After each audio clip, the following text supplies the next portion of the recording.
You're staring at your screen. Or maybe it's a to-do list that's grown into a monster. There's that one big thing you know you need to do. That project, that email, that difficult conversation, and you're just not doing it. Instead, you check your phone.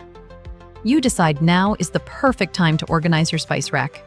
You do anything and everything except the one thing you're supposed to do.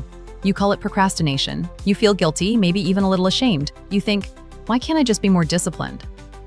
But what if I told you that procrastination might be the wrong word for what you're feeling? What if the solution isn't more willpower, but something else entirely? Stay with me, because understanding this one distinction could be the key to finally getting unstuck. Hello and welcome.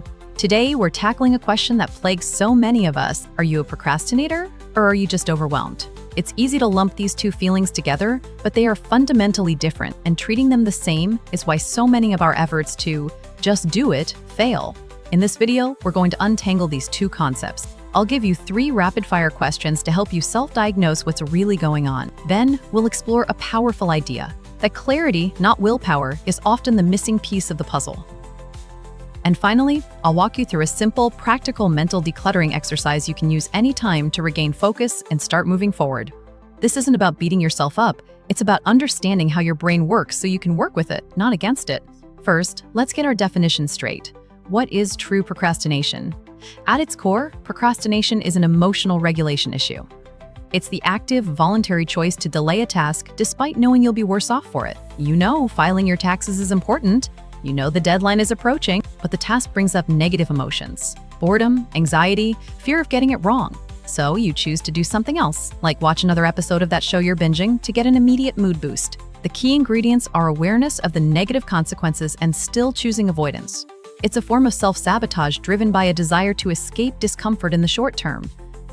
Now, let's talk about being overwhelmed. This isn't an emotional choice, it's a cognitive state. It's what happens when your brain's processing capacity is exceeded by the sheer volume of tasks, information, or decisions it's facing. Think of it like a computer with too many tabs open. It slows down, freezes, and eventually crashes.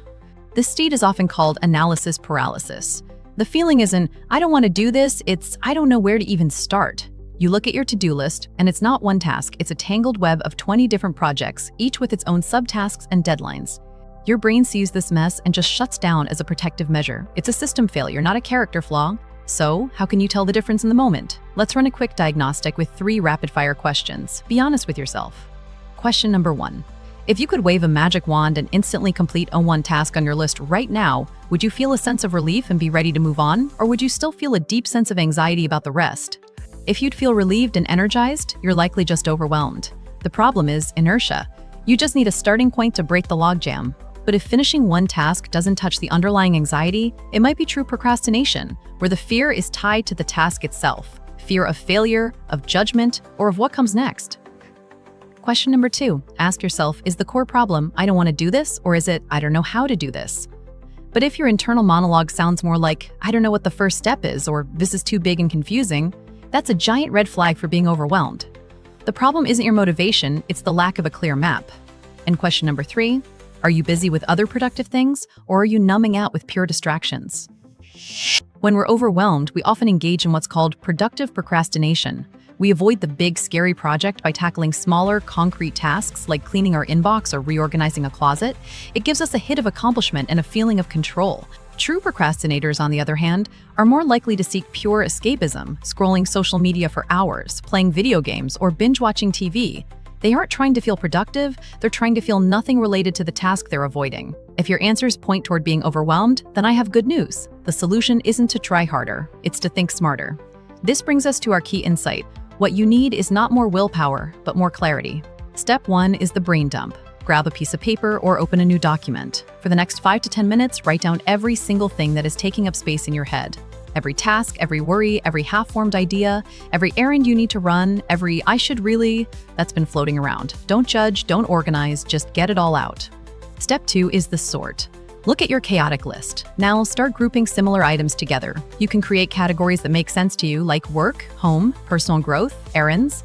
Suddenly, the jumbled mess starts to look like a set of manageable lists. This process alone can reduce anxiety because you're imposing order on the chaos. Step 3 is the action plan. This is the most crucial part. For each item, ask yourself this question: what is the single, very next physical action I can take to move this forward? The key here is single and physical.